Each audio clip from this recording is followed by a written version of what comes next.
यकीन मानो दोस्तों, आप अपना वजन घर बैठे एक आयुर्वेदिक आसान उपाय से 1 महीने के अंदर अंदर कम कर सकते हैं। वह उपाय कौन सा है, चलिए जानते हैं आज के वीडियो के माध्यम से।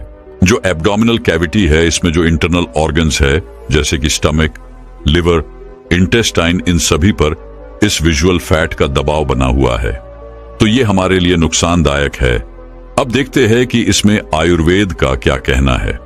तो आयुर्वेद के अनुसार हमारे शरीर में 7 धातु है, जैसे रस, रक्त, मांस, मेद, अस्थि, मज्जा और शुक्र। तो इन 7 धातुओं में जो चौथे नंबर का धातु है वो है मेद धातु, यानी ये जो फैट जमा हुआ है एक्सेसिव, तब हम कहेंगे कि ये मेद धातु बढ़ गया है। ये जो अतिरिक्त बढ़ा हुआ मेद धातु है ये अगले धातुओं के निर्माण में और रक्षण यानी ब्लॉकेज क्रिएट करेगा।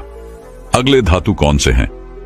तो अस्थि, मज्जा और शुक्र, यानी जो जॉइंट्स, बोन से मज्जा यानी बोन मैरो और शुक्र धातु ही सबसे 7वें नंबर का धातु है। अब जब इन धातुओं का पोषण ठीक से नहीं होगा तो क्या ऐसा दिखेगा? तो जोड़ों से कट कट आवाज आना, ऑस्टियोआर्थराइटिस, ओपोलोसिस। शुक्र धातु से संबंधित समस्या यानी फर्टिलिटी रिलेटेड इश्यूज है, या फिर बहुत ज्यादा थकान रहना, इम्यूनिटी कम होना।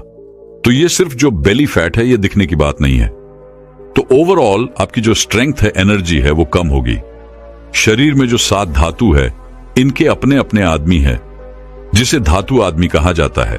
यानी सेल्यूलर लेवल पर भी ये जो मेटाबॉलिज्म प्रोसेस है ये चलती रहती है, और जब ये मेटाबॉलिज्म प्रोसेस हो जाता है, आयुर्वेद में पचन क्रिया को रखने के लिए और मेद धातु को पिघलाने के लिए एक बहुत ही बढ़िया चिकित्सा दी हुई है। इसका नाम है घीपन पाचन चिकित्सा, यानी जठराग्नि को प्रज्वलित करने वाली और खाना ठीक से पचाने वाली। इसमें एक बहुत ही सिंपल और सेफ ऑप्शन हम देखेंगे।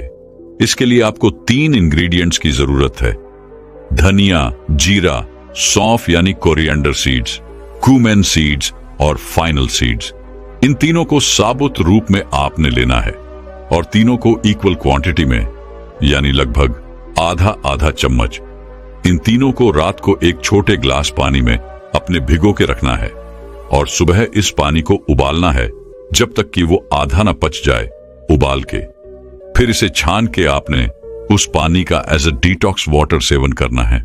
जिन लोगों के शरीर में पित्त दोष ज्यादा बढ़ा हुआ है या इन जिनको जलन, गर्मी, इस तरह की कोई समस्या है, उन्होंने जो कोरिएंडर से इसको ज्यादा यूज करना है, तो 1 चम्मच अपने धनिया के बीज लेने हैं, और जो 100 फुट जीरा है इसको कम क्वांटिटी में लेना है।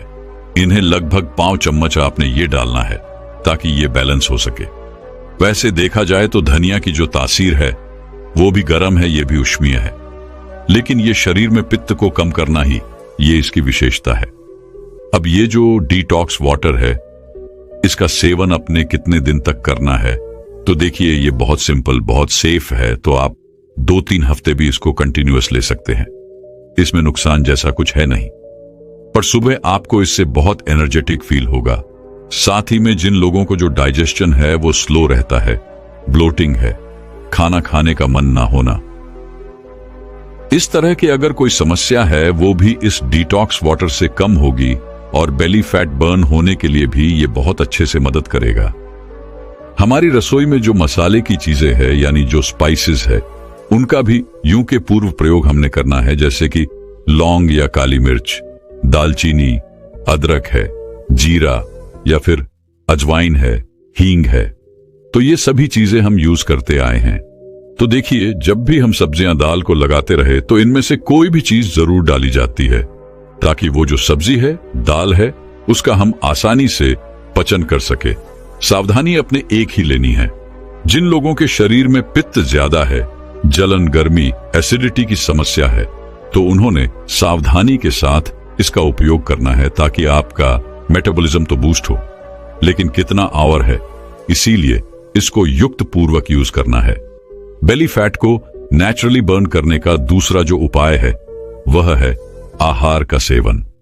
आहार यानी जो खान पान हमारे लिए अच्छा है, ऐसा खान पान की जो नेचुरली शरीर को, सभी धातुओं को अच्छा रखने के लिए मदद करे। तो सबसे पहली जो है वो है मूंग की दाल। इसमें भी जो साबुत मूंग है, इसे आयुर्वेद में सर्वश्रेष्ठ रखा हुआ है। लेकिन जो छिलके वाले मूंग है, इसको भी आप सेवन कर सकते हैं। ये बहुत ही पचने में हल्की है। अतिरिक्त मेद धातु को ये शरीर में काम करती है। रेगुलर बेसिस पर आप इसका सेवन कर सकते हैं। सिर्फ एक ही चीज है, इसको आपने स्प्राउट्स के रूप में नहीं लेना है। तो प्रॉपरली इसको भिगो के घी तेल का छोंका देख के पका के फिर आपने इसे खाना है। दूसरी जो दाल है वो है मसूर की दाल। तो देखिए, यह भी पचने के लिए हल्की है। तो इस तरह से रेगुलर बेसिस पर जो मसूर की दाल या मूंग की दाल है, इसका आपने सेवन करना है। आप कभी कभी जो कुल्फी की दाल है, ये भी खा सकते हैं। कुल्फी की दाल की जो तस्वीर है, ये गरम है। ये शरीर में फैट को बहुत अच्छे से कम करती है। एक कोलेस्ट्रॉल है फैटी लिवर, इनको भी ये कम करती है। सिर्फ एक ही चीज है कि इसकी जो तासीर है, यह गरम है। ये बाकी जैसे मूंग है, इसकी तासीर ठंडी है। तो कुल्फी की दाल का प्रयोग आपने रोज नहीं करना है।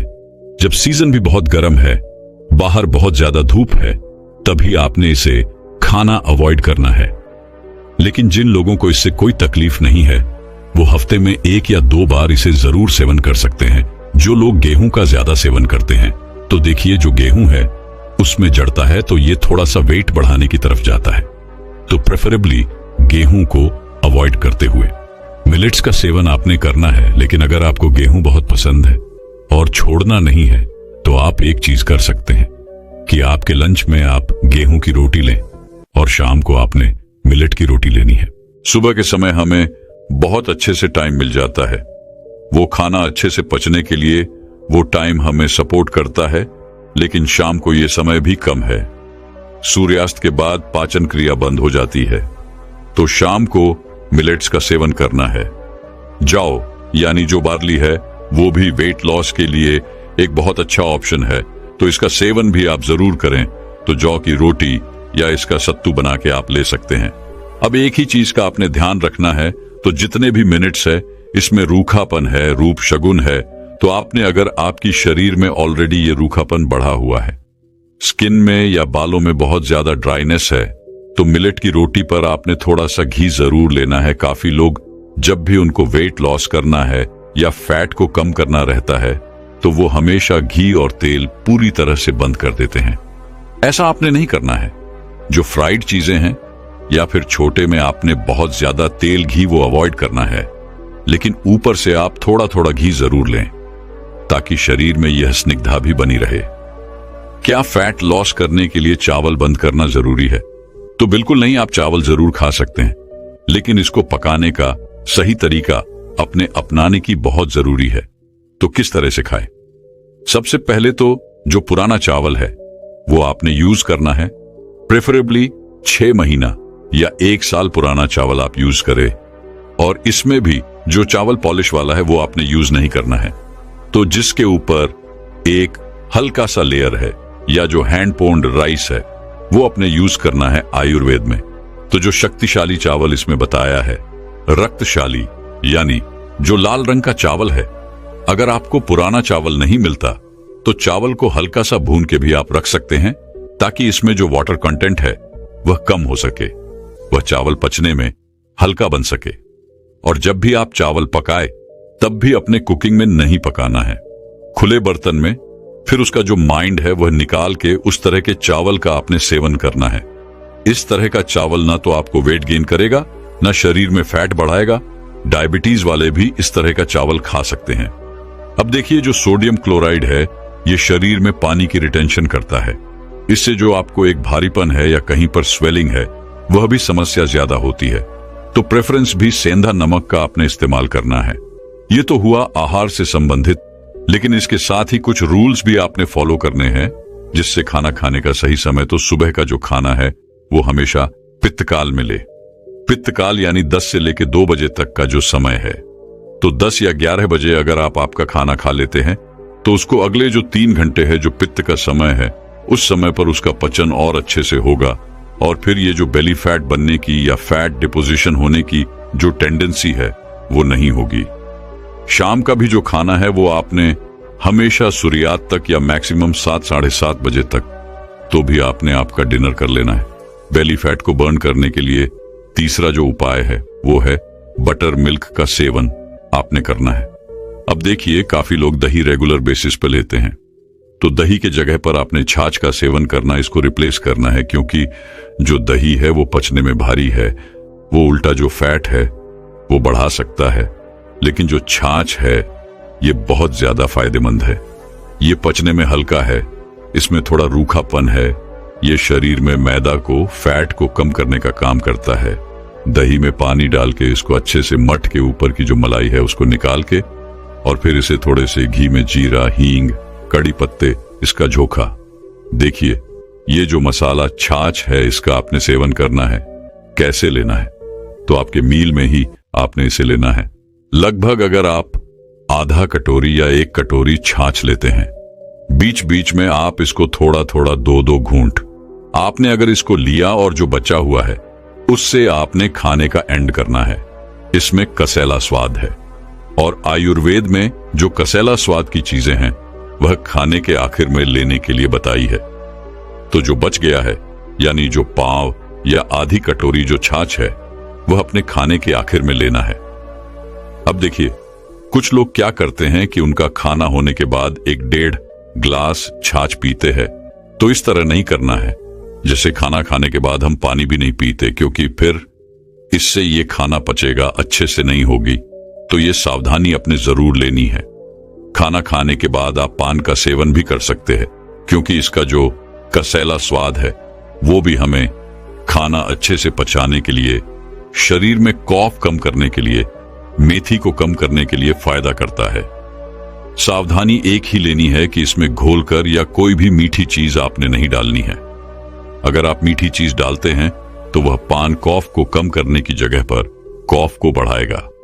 बेली फैट बढ़ने का एक बड़ा कारण यह भी है कि काफी सारे लोग बिना भूखे खाना खाते हैं। मंचिंग, फूड क्रेविंग्स या जंक फूड का बहुत ज्यादा सेवन करते हैं। तो ऐसे जंक फूड को आप कुछ हेल्थी फूड के साथ रिप्लेस कर सकते हैं, जैसे कि कुछ रोस्टेड फूड, जैसे आयुर्वेद में भर्जित आहार लिया हुआ है। अब इसके क्या फायदे आपको मिलेंगे? तो इसमें कैलोरीज कम जा रही है, लेकिन आपकी जो मन की संतुष्टि है वो आएगी और बाकी जो अनहेल्थी फूड है उनसे भी आप बच जाएंगे। तो कौन कौन सा फूड आप ले सकते हैं? तो इसमें जैसे भुना चना है वो आप खा सकते हैं, या फिर राजगिरा लड्डू यानी जो चौड़ाई का लड्डू है वो भी खाए, या जो मखाना है वो आप खा सके। अब देखिए, मखाना जो है वो वेट गेन और वेट लॉस, इस तरह से दोनों में मदद करता है। अगर आप घी भी अच्छे से इसको रोस्ट करके, दूध मिला के या ड्राई फ्रूट्स के साथ अगर मखानों का सेवन करते हैं तो वो वेट गेन के लिए फायदा करता है। लेकिन अगर आप ड्राई रोस्ट करके या इसको थोड़ा सा चूड़ा बना के इसको खाते हैं तो आपका पेट अच्छे से भरा भरा लगता है। तो आपकी ये जो फ्रीक्वेंटली कुछ खाने की इच्छा है वो कम होके, और इसमें जो कैलोरीज ही कम है, ये दोनों मिला के वेट लॉस के लिए आपको फायदा दिलाती है। अगर किसी को बहुत ज्यादा हैवी चीजें खाने की अगर आदत है, या फिर बिना भूख भी अगर वो खा लेते हैं तो भी वजन बढ़ सकता है। या फिर किसी में खाना तो वो ज्यादा नहीं लेते लेकिन फिर भी वजन बढ़ता है, फिर भी चर्बी बढ़ती है, क्योंकि उनका मेटाबॉलिज्म जो है वो स्लो है। यानी जो हमारी ग्रंथियां हैं, उसके जो हार्मोन्स हैं उनमें असंतुलन दिखाई देता है, तो उसके कारण भी वजन बढ़ता है। जैसे किसी में थायराइड की बीमारी है या फिर पीसीओडी है, किसी को डायबिटीज से, तो ये भी कारण हो सकते हैं। इसके अलावा जैसे अगर आपको कोई लंबी कोई बीमारी है, उसके लिए कोई मेडिसिन बहुत दिनों तक चला है, तो उस मेडिसिन के जो साइड इफेक्ट्स हैं, तो उसके कारण भी ये जो वेट गेन है या फिर चर्बी का बढ़ना है तो ये दिखाई देता है। या फिर किसी में कोई मनोविकार है, मानसिक बीमारियां हैं, या फिर स्ट्रेस बहुत ज्यादा है, तो इसके कारण भी जो डाइजेशन प्रोसेस होगी स्टॉप होती है और वेट जो है वह बढ़ता रहता है। तो सबसे पहले कफ को बाहर करना है, ताकि आगे जब आप ट्रीटमेंट लेंगे या फिर कुछ नियमों का पालन करेंगे तो उसके भी अच्छे रिजल्ट्स आपको मिल सके। अदरवाइज कोई भी शॉर्टकट मेथड है, या फिर बहुत ज्यादा हैवी एक्सरसाइज है, जिम है, या फिर अलग अलग डाइट प्लान ट्राई करना है, तो ये चीजें लंबे समय तक आपको कोई रिलीफ नहीं दे सकती। उल्टा ये चीजें करना आप जब बंद करोगे तो फिर से वेट गेन है, चर्बी का बढ़ना है, ये सब शुरू हो जाएगा। और ये सब करने के बाद इसके भी कुछ नुकसान है, वह भी दिखाई दे सकते हैं। आयुर्वेद में सब धातु बताए हैं, यानी रस, रक्त, मांस, मिश्र, अस्थियां, तो ये 7 धातु है। तो इसमें एक धातु से अगले धातु का निर्माण होता है। जैसे रस के बाद रक्त का होना, रक्त के बाद मांस, उसके बाद मेद का। लेकिन जब ये मेद धातु आवश्यकता से अधिक जमा होता है, यानी बॉडी में डाइजेशन की टेंडेंसी रहती है, जमा होने की टेंडेंसी रहती है, तो ये मेद धातु ही बढ़ता है। लेकिन उसके आगे वाले धातु जैसे अस्थि है, मज्जा है, शुक्र है, तो इन धातुओं का पोषण कम हो जाता है। फिर अस्थि धातु का अगर पोषण कम रहा तो फिर अस्थियों में जैसे हड्डियों में वीकनेस होना है, फिर जोड़ों में दर्द रहना है, या फिर ऑस्टियोपोरोसिस से, ऑस्टियोआर्थराइटिस से कैल्शियम की डिफिशियंसी है। तो ये सभी लक्षण हमें दिखाई देते हैं। आयुर्वेद में 7 धातुओं के, यानी इन 7 धातुओं की अग्नि भी बताए हैं, यानी ये बहुत ही सूक्ष्म लेवल पे, हमारे सेल्यूलर लेवल पे भी ये जो मेटाबॉलिज्म है तो ये डिस्टर्ब होता है। ये जो पूरी प्रोसेस है वो सिर्फ पेट की चर्बी तक ही लिमिटेड नहीं रहती, बल्कि उसके आगे जाके फैटी लिवर है, यानी लिवर में फैटी इन्फिल्ट्रेशन है, या फिर शरीर में कोलेस्ट्रॉल का बढ़ना है, या फिर किसी में ब्लड प्रेशर बढ़ना है, या फिर डायबिटीज है, या फिर कार्डियक प्रॉब्लम है, या हृदय से संबंधित अगर कोई बीमारी है, या फिर मेटाबॉलिज्म जो है उससे रिलेटेड बीमारियां है, डाइजेशन से रिलेटेड है, जिससे किसी में भूख ना लगना है, कफ पेशेंट है, ब्लोटिंग है, गैसेस बनना है, तो ये सभी चीजें दिखाई देती है। किसी किसी को शरीर में भी बहुत ज्यादा दर्द दिखाई देता है। तो ये जो भी हमने प्रोसेस देखी वह सिर्फ चर्बी तक ही नहीं, बल्कि आगे जाकर बहुत सारे अलग अलग लक्षण भी दिखाई देते हैं। कुछ लोग बहुत ज्यादा चलना शुरू कर देते हैं, तो चलने के बाद वजन तो कम हो जाता है, लेकिन पेट की चर्बी कम नहीं होती, उल्टा घुटनों में दर्द होने लगता है। या फिर अलग अलग डाइट प्लान सब जब ट्राई करते हैं तो शॉर्ट टर्म बेनिफिट मिलता है, लेकिन फिर जब स्टॉप करते हैं तो उसके बाद फिर जैसे कि वैसा रहता है, या फिर फास्टिंग करने के बाद थकान हो जाती है। कोई भी बहुत ज्यादा फास्ट अगर वेट लॉस भी करता है तो उसके कारण भी जैसे उनको फिर हेयर फॉल है, या फिर बहुत ज्यादा फटीग है, या शरीर में दोषों का इंबैलेंस है, तो ये सभी चीजें दिखाई देती है जो आपके शरीर में जो फैट के डिपोजिशन की टेंडेंसी है उसको कम करेंगे, आपके मेटाबॉलिज्म को सुधारेंगे। और ये करने के लिए बहुत ही आसान है, इसलिए आप आसानी से और हमेशा इसे कर सकते हैं। तो सबसे पहला जो नियम है, या जो सबसे पहली टिप है, वो उठने और सोने का सही समय रखना है। तो रात को जल्दी सोना है और सुबह जल्दी उठना है। इससे हमारे शरीर में जो वात, पित्त, कफ के 3 दोष है, तो इनका बैलेंस बना रहेगा। दिन में सोना नहीं है। स्पेशली कुछ लोग खाना खा के तुरंत सो जाते हैं, तो दिन में सोना नहीं है। आयुर्वेद में इस कंडीशन में दिन में सोना मना किया गया है। तो इस तरह से सोने के नियमों का पालन करना है। आप जब सुबह जल्दी उठ जाते हैं तो उसके आपको अलग भी बेनिफिट मिलेंगे। जैसे जिनको कॉन्स्टिपेशन होता है तो उनको मोशन क्लियर होने में भी मदद मिलेगी, क्योंकि इस समय अपन वायु का जो सहयोग है वो हमें मिलता है, तो पेट भी अच्छे से साफ हो जाएगा। आपको भूख अच्छी लगेगी, आप जो भी खाओगे उसका पचन भी और अच्छी तरह से होगा। तो इस तरह से सिर्फ सोने और उठने के नियमों का पालन करके भी हमें बहुत सारे फायदे मिल सकते हैं। खाने का सही समय और सही विधि भी बहुत ज्यादा जरूरी है। तो ये कैसे पता चलेगा कि खाने का समय कौन सा सही है?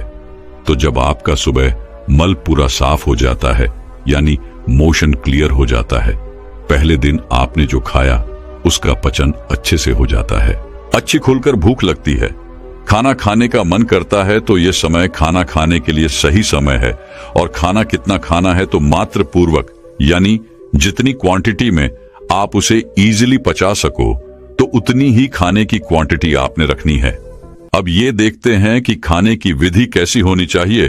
तो जब आप खाना खाओगे तो शांत मन से, प्रसन्न मन से बैठ के उसे अच्छी तरह से चबा चबा कर खाना, यानी जो हमारा सलाइवा है उसमें अच्छी तरह से मिक्स हो जाए, ताकि उसका आगे का डाइजेशन भी जो है वह प्रॉपर हो सके। कुछ लोग बहुत ज्यादा फास्ट खाते हैं या बहुत ही स्लो खाते हैं, जैसे टीवी या मोबाइल देखते देखते अगर कोई खा रहा है तो बहुत ज्यादा स्लो खाते हैं, तो इसका असर भी इस डाइजेशन पर होगा। अब ये देखते हैं कि ये खाना किस तरह का हो। तो घर पे बना हुआ सात्विक ताजा हल्का खाना जो ट्रेडिशनल फूड है आपके लिए, यानी आप पहले से इस तरह का खाना जो लेते आए हैं, जो आपके लिए साथ में है, जो आपके लिए अनुकूल है, तो इसी तरह का खाना हमारा होना चाहिए। और 2 बार का मेन मील जो है वो प्रॉपरली पूरा खाना ले, यानी दाल, चावल, सब्जी, रोटी, घी, ये सब आप खाने में रख सकते हैं। लेकिन जो बीच बीच में जो खाया जाता है, जो बिना भूख के खाया जाता है, सिर्फ स्वाद के लिए खाया जाता है, तो सिर्फ उसे रोकना है। शाम का खाना जल्दी ले, यानी मैक्सिमम 7 या 7:30 बजे तक ले, क्योंकि जब सूर्यास्त हो जाता है तो हमारे अंदर का अग्नि भी स्लो हो जाता है, तो पचाने वाला ही नहीं रहेगा। तो ये मेटाबॉलिज्म की प्रोसेस है, वो कैसे होगी? तो इसीलिए रात का खाना जल्दी लें। अगर आपने रात को खाना जल्दी लिया और आपको आदत नहीं है और बाद में भूख लग गई तो क्या करें? तो हो सके तो अवॉइड ही करना है। लेकिन अगर बहुत ही भूख लगे या मन ही कर रहा है कुछ खाने का, तो इस समय रोस्टेड ऑप्शंस आप ले सकते हैं, जैसे भुना हुआ चना है तो ये भी आप ले सकते हैं, लेकिन हो सके तो अवॉइड करना है। यानी शाम को 7 बजे से लेकर दूसरे दिन जब अच्छे से भूख खुले तब तक हमने कंट्रोल करना है, ताकि ये जो फूड लिया है इसका पचन भी अच्छी तरह से हो जाए।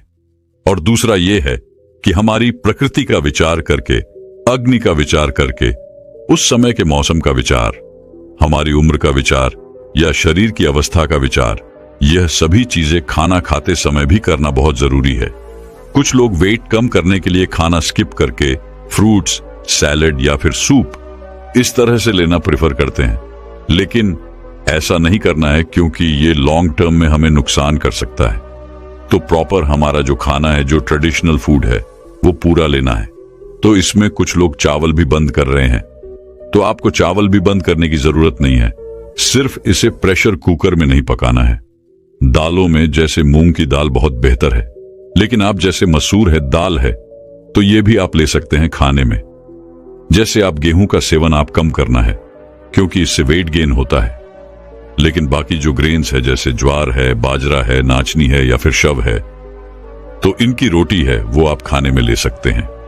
इसको थोड़ा सा बैलेंस करना है, यानी इससे रूखापन भी कभी कभी बढ़ता है, तो थोड़ा सा बैलेंस करके आपने लेना है। या फिर शाम के खाने में आप इस तरह की जो रोटी है वो रख सकते हैं।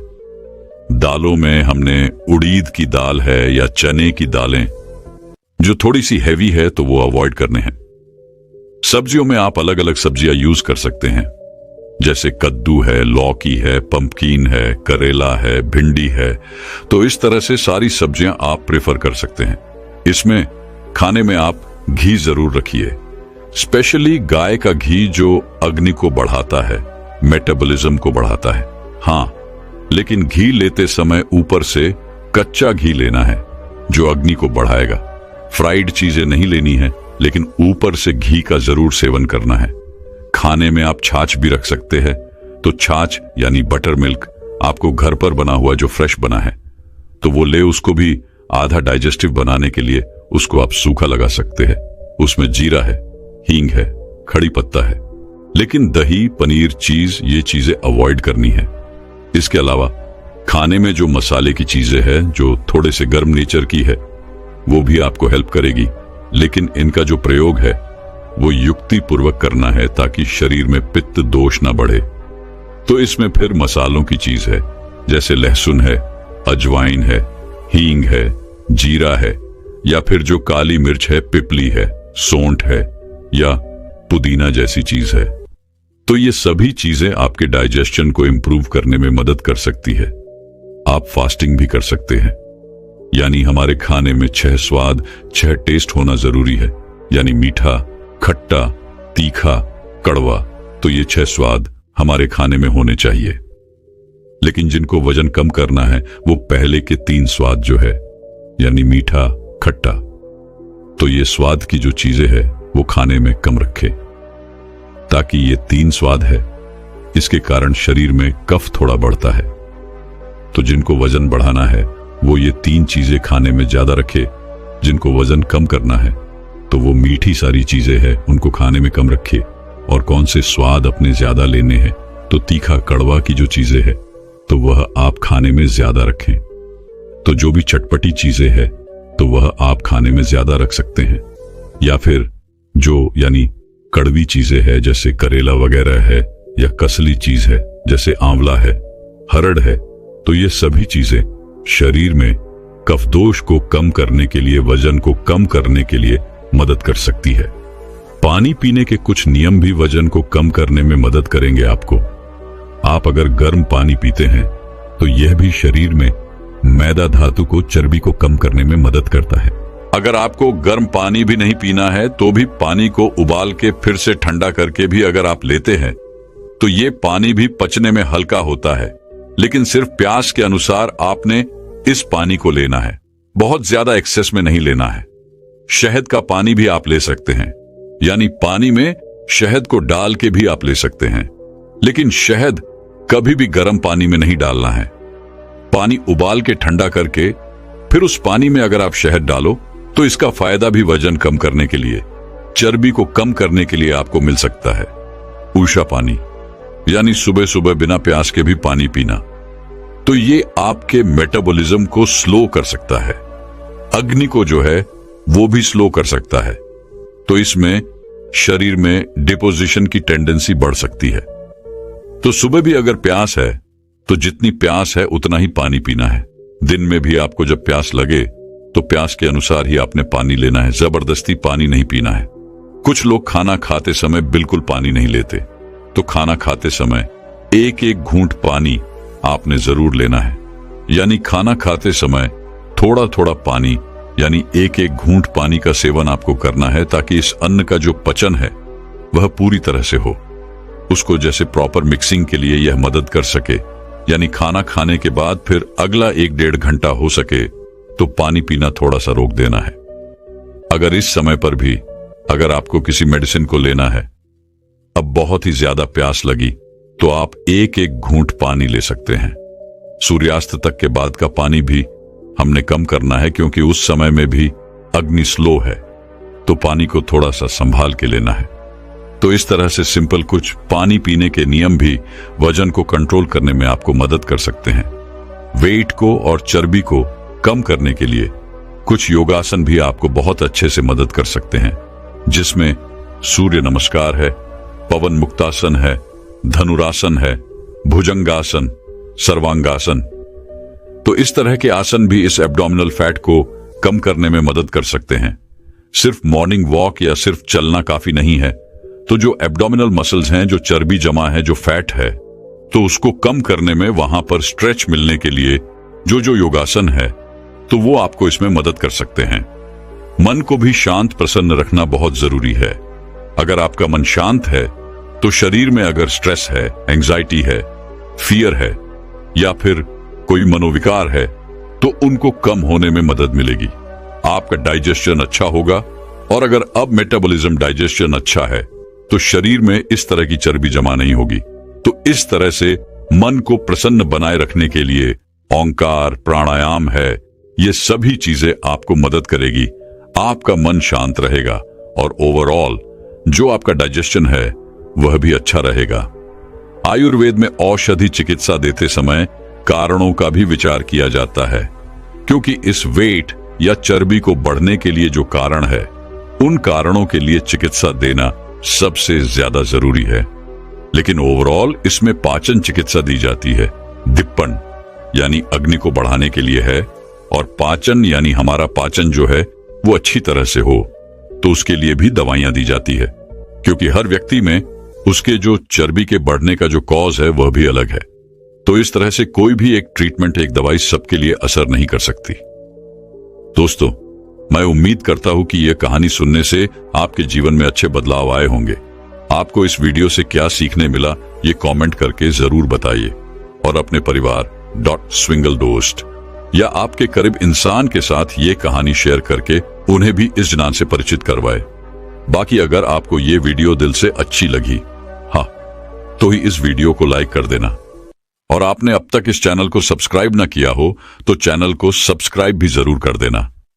आपका हर दिन शुभ हो और खुशियों से आपका जीवन भरा रहे। धन्यवाद। नमो बुद्धाय।